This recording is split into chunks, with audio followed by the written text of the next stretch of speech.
சங்கீதம் 147:11 தமக்கு பயந்து தமது கிருபைக்கு காத்திருக்கிறவர்கள் மேல் கர்த்தர் பிரியமாயிருக்கிறார்.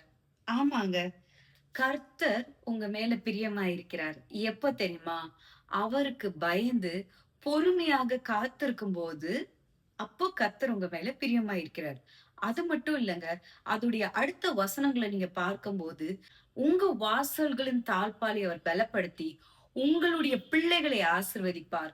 உச்சிதமான கோதுமையினால் உங்களை திருப்தியாக்கி, உங்க வாழ்க்கையில சமாதானத்தையும், சம்பூர்ணத்தையும், ஆசீர்வாதத்தையும், தெய்வீக பாதுகாப்பையும் கட்டளையிட அவர் உண்மையுள்ளவரா இருக்காரு. பொறுமையோட கர்த்தருக்கு நீங்க காத்திருக்கணும். அவருடைய வார்த்தைக்காக காத்திருக்கணும். அவருக்கு பயந்து நீங்க காத்திருக்கும்போது, அவருடைய வார்த்தையை பிடித்துக்கொண்டு நீங்கள் காத்திருக்கும்போது, நன்மைகளை பார்ப்பீர்கள், நன்மைகளை புசிப்பீர்கள், நன்மையானவைகளை காண்பீர்கள். God bless you.